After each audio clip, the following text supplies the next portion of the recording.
चहलुम के मौके पर नबी करीम के नवासे इमाम हुसैन अलैहिस्सलाम और शहीदान करबला की याद में निकाले गए जुलूस का शांतिपूर्वक आयोजन किया गया। रात भर महिलाओं और अंजुमनों ने मजलिसों का आयोजन किया, जिसमें भारी संख्या में लोगों ने भाग लिया। प्रातः की नमाज से पहले इन मजलिसों का समापन हुआ।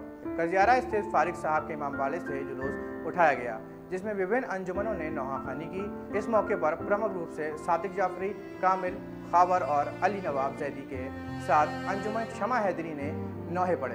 जुलूस के मार्ग पर जगह जगह सबिलों का इंतजाम किया गया था।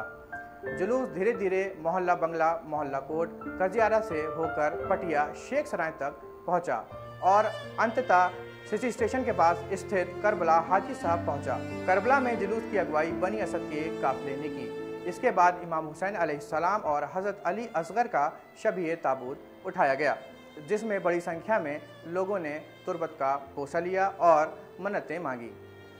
अंत में तुरबत को सुपुर्द खाक किया गया। इसके बाद सादिक रज़ा और सईद रिजवी ने करबला में हुए अत्याचार का बयान किया, जिसमें उपस्थित अज़ादारों ने गिरिया किया। अंत में इमाम हुसैन अलैहिस्सलाम का ताबूत उठाया गया और मौलाना हामिदुल हसन ने ज़ियारत अरबईन पढ़ी। इस आयोजन में निर्धारित मार्ग पर समाजसेवी संस्थाओं ने सबिलें लगा रखी थी और अधिकतर लोगों ने काले वस्त्र धारण किए हुए थे। पुलिस प्रशासन की ओर से बेहतरीन इंतजाम किए गए थे, जिसमें का आयोजन बिना किसी बाधा के संपन्न हुआ। यजीद के जुल्म और इमाम हुसैन अलैहिस्सलाम की इंसानियत के संदेश पे एक खास खबर। यजीद बिन मुआविया इस्लामिक इतिहास में उमैया खिलाफत का दूसरा खलीफा था, जिसने 680 ईस्वी से 683 ईस्वी तक शासन किया। क्रूरता करबला की घटना में देखने को मिलती है, जिसने सारी हदें पार कर दी। एक तरफ इंसानियत तो दूसरी तरफ यजीद की हैवानियत। ये घटना 680 ईस्वी में हुई थी। घटना को इस्लामिक इतिहास में एक अत्यंत दुखद और इस्लामिक महत्वपूर्ण मोड़ माना जाता है। यजीद की क्रूरता, तानाशाही, हैवानियत की मिसाल भी बना। आज भी क्रूरता की घटनाएं अंजाम दी जा रही हैं। इससे साबित होता है कि आतंकवादियों का आदर्श यजीद ही है। अब बात इमाम हुसैन अलैहिस्सलाम की। इमाम हुसैन का नाम इतिहास में साहस, न्याय और सत्य के प्रतीक के रूप में याद किया जाता है। पैगंबर मोहम्मद के नवासे थे और अपने नाना के काफी करीब थे। यहाँ तक आपके नाना कहा करते थे कि हुसैन मुझसे हैं और मैं हुसैन से हूँ। इमाम हुसैन का संदेश केवल मुसलमानों के लिए नहीं बल्कि पूरी मानवता के लिए है।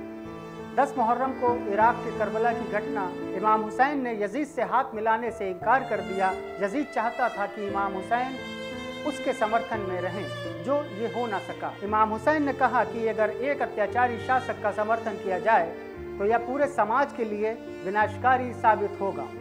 इमाम हुसैन ने अपने अनुयायियों से कहा, सत्य को जीवित रखने के लिए कभी कभी बलिदान देना पड़ता है। उनका यह संदेश कि सच्चाई और न्याय के लिए संघर्ष करते हुए कभी कभी गलत के साथ समझौता नहीं करना चाहिए। इमाम हुसैन का करबला में उठाया गया कदम न्याय के लिए संघर्ष का प्रतीक है।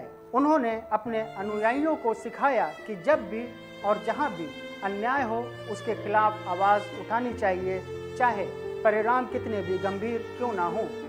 करबला में इमाम हुसैन और उनके साथियों ने जिन कठिनाइयों का सामना किया, वे सहनशीलता और बलिदान की सर्वोच्च मिसाल है। उनका बलिदान बताता है कि हमें अपने सिद्धांतों के लिए कितना भी संघर्ष क्यों न करना पड़े, हम अपने मूल्यों से कभी समझौता नहीं करना चाहिए। इमाम हुसैन का जीवन और उनके कार्य इस बात का प्रमाण है कि इंसानियत, प्रेम और आपसी सम्मान किसी भी धर्म, जाति, गोरे काले से ऊपर है।